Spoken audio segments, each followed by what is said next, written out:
Dear students, welcome to the new lecture of the sequence of real number.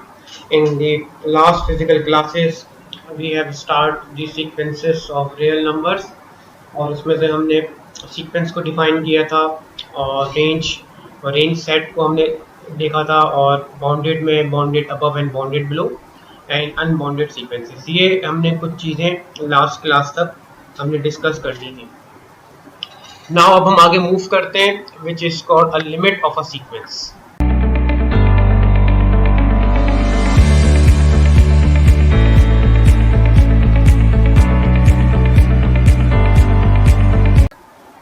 सबसे पहले हम इसकी definition देखते हैं कि लिमिट ऑफ सीक्वेंस है क्या। डेफिनेशन क्या, लेट ए एन, और ये ब्रैकेट हमने बताया था कि सीक्वेंस को शो करेंगे, let a n be a sequence of real numbers then l belongs to real number r is called the limit of an if for every epsilon greater than 0 there exists m belongs to n such that an minus l mod is less than epsilon. For all n greater or equal than m then we write limit n tends to infinity an is equal to n. क्या कह रहा है, ये कह रहा है कि अगर आपके पास an कोई सीक्वेंस है रियल नंबर की और आप एक l को सपोज करते हैं कि वो कोई भी रियल नंबर है और उसको हम कहते हैं कि वो लिमिट है एल जो है उसको हम कहते हैं वो लिमिट है ए एन की। अगर कोई एप्सिलॉन को रियल नंबर पॉजिटिव नंबर हो, सही, क्योंकि greater than 0 positive integer positive real number हो एप्सिलॉन, और एक एम ऐसा हो जो वो भी नेचुरल नंबर से बिलोंग कर रहा हो, सच दैट कि अगर उस सीक्वेंस को हम मॉड लें माइनस लें लिमिट से सीक्वेंस से, तो वो उस नंबर से छोटा है जो भी हमारे पास एप्सिलॉन होगा, सही है, लेस देन एप्सिलॉन, सही। For all n greater equal m, सही। अब एन की वैल्यू जो होगी यहाँ सब्स्टिट्यूट करते रहेंगे, वो ग्रेटर इक्वल एम से, यानी जो हम यहाँ नंबर लिया नेचुरल नंबर उससे बराबर या उससे बड़ी वैल्यू होनी चाहिए। अगर ये कंडीशन आपकी सेटिस्फाई कर जाती है तो फिर हम कह सकते हैं कि limit n to infinity of sequence is equal to l, जो भी हमारे पास वैल्यू आएगी वो उस सीक्वेंस की लिमिट कहलाएगी। ठीक है, तो हमारे पास एक सीक्वेंस होगी, तो हमने उसको बाउंडेड और अनबाउंडेड तो हमने लास्ट में देख लिया था, सही, रेंज सेट पे हमने निकालने देख लिया था। अब उसके आगे की बात है, अगर उस सीक्वेंस की लिमिट निकालनी तो हमें ये डेफिनेशन चेक करनी पड़ेगी। ठीक है, इसको थोड़ा हम सॉल्व करते हैं और कुछ एग्जांपल में करते हैं ताकि आपको ये थोड़ा समझ में आ जाए कि ये नेबरहुड से सॉल्व होगा किस तरह होगा। तो चलते हैं हम थोड़ा सा प्रैक्टिकल एग्जांपल्स की तरफ।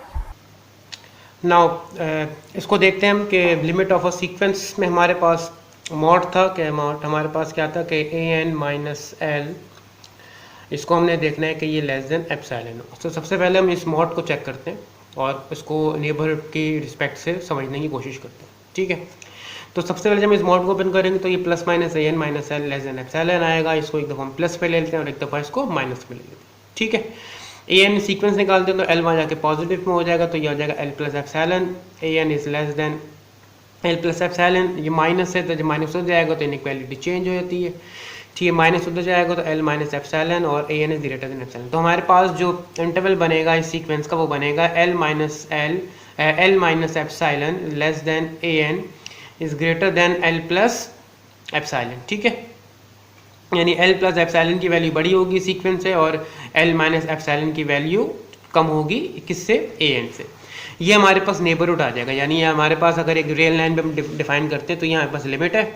ठीक है, और इस लिमिट का ये एल प्लस एप्सिलॉन और एल माइनस एप्सिलॉन, तो इस यहाँ से लेके यहाँ तक यहाँ पे जितने भी पॉइंट्स या जितने भी लिमिट्स के पॉइंट्स आएंगे वो नेबरहुड ऑफ एल होंगे, यानी इसमें हमने देखना होगा कि उस लिमिट के नेबरहुड में आ रहे नहीं आ रहे। सही है, इनफाइनाइट नंबर ऑफ टर्म्स इसके अंदर आनी चाहिए, इनफाइनाइट नंबर ऑफ टर्म्स आनी चाहिए विद रिस्पेक्ट टू एप्सिलॉन। जो भी आप एप्सिलॉन लें उसके रिस्पेक्ट से जो सीक्वेंस की टर्म्स बच रही होंगी पर्टिकुलर एल, तो फिर उसमें हम क्या करेंगे, ये जो लिमिट्स होंगी वो उसके नेबरहुड में हमें चेक करनी होगी।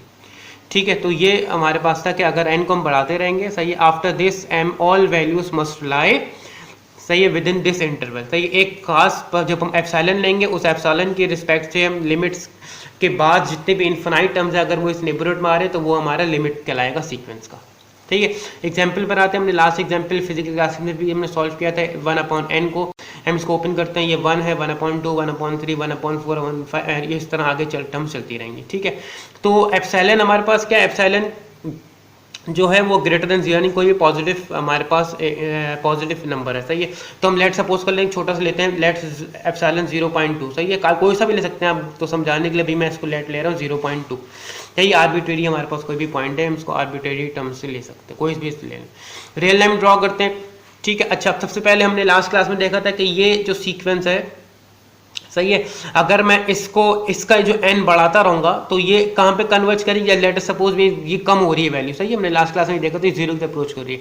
अगर मैं इसमें इन्फिनिटी रखता हूँ तो 1 इन्फिनिटी क्या होता है, टेंस टू 0 होता है। तो उसका मतलब आपको ये तो पहले ही पता चल गया कि ये जो सीक्वेंस होगी वो टेंस करेगी 0 की तरफ, सही है, यानी इसका जो लिमिट आनी चाहिए वो 0 आनी चाहिए। ये तो आपको सीक्वेंस हमने लास्ट क्लास में डिस्कस किया था कैसे देख सकते हैं, लेकिन इसको डेफिनेशन की रिस्पेक्ट से कैसे करना है वो हम बताना चाह रहे हैं। तो हम यहाँ पर इसको यहाँ रखते हैं 0 और उसको चेक करते हैं कि 0 की रिस्पेक्ट से ये 0 इसका लिमिट पॉइंट है या नहीं है, ठीक है। तो सबसे पहले हम क्या करते हैं, हमने एक एप्सिलॉन ले लिया 0.2, सही है, और 0.2 यहाँ पर कहाँ पे आ रहा होगा पहले हम वो चेक करते हैं। तो 0.2 हमारे पास जो आ रही है 1/5 आ रही है, तो यानी 1/5, सही है। इससे आगे की टर्म्स हम चेक करते हैं कि वो इस 0 के नेबरहुड में आ रही नहीं आ रही। समझ लो हमारा 1 यहाँ पर है, 1/2 यहाँ, 1/3, ये करते करते 1/5 यहाँ आ गई, क्योंकि 1/5 जो है वो इसके नेबरहुड में तो बिलोंग नहीं करेगा ना, क्योंकि 0.2 उसमें ऐड करें, 0.2 में सब्ट्रैक्ट कर रहे हैं यहाँ पर। तो 1.2 जो 0.2 है वो बाहर होगा इस नेबरहुड में। तो इस 0.2 के बाद की टर्म्स चेक करनी है, इनफाइनाइट मैनी टर्म इस नेबरहुड में आ रही नहीं आ रही। जैसे 1/6 है, तो 1/6 की वैल्यू यहाँ पर आ रही होगी अंदर, सही है। फिर 1/7, 1/8, ये सारी वैल्यूज आपकी नेबरहुड में इस नेबरहुड में आती रहेंगी।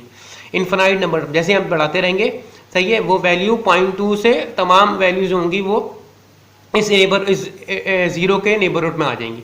तो हमारे पास ये 1.6 जो था वो किस नंबर पे था, यानी 1 2 किस टर्म नंबर पे था, 1 2 3 4 5 6। तो m की वैल्यू 6 से जो स्टार्ट होगी, तो ये जो हमारे पास था ना कि ये हमने चेक करना था कि n की वैल्यू बढ़ाते रहें तो वो m हमें निकालना होगा, m बिलोंग्स, तो ये वो m है, सही है, जिसके बाद की तमाम इन्फिनाइट टर्म्स जो होंगी वो इसके नेबरहुड में आ रही हैं।